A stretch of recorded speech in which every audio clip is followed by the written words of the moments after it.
prinsip entrepreneur, terutama prinsip tentang uang. Oke, contohnya gimana tuh? Contoh, prinsip tentang uang. Kayak misalkan, kalau kita kan kenal yang namanya mindset ya. Mindset kalau misalkan anak-anak zaman sekarang mindset. Contoh, ketika gue mau mulai, katakanlah ini gue kasih contoh di brand yang terbaru lah misalkan ya. Contoh, ketika gue ingin bekerja sama dengan orang gitu. Maka ada hal-hal yang harus gue lihat dari orang ini dulu. Yang pertama, bagaimana cara dia mendapatkan uang. Yang kedua, bagaimana caranya dia mengelola uang. Dan yang ketiga, bagaimana cara dia menginvestasikan uang.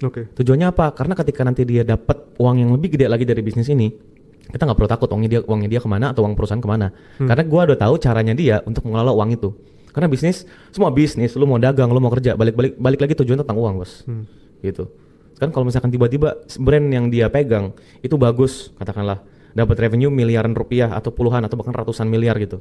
Terus kalau dia nggak bisa kelola uang itu buat apa? Habis-habis juga uangnya.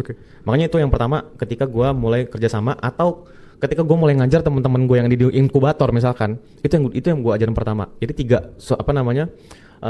kurikulumnya 3. Gimana caranya dapetin uang? Ketika lu bisa dapetin uang, ya lu harus bisa ngelola uang. Ketika uang sudah dikelola, ya lu harus investasikan itu uang agar yang terakhir uang yang kerja buat lu, kayak gitu. Kayak gitu. Jadi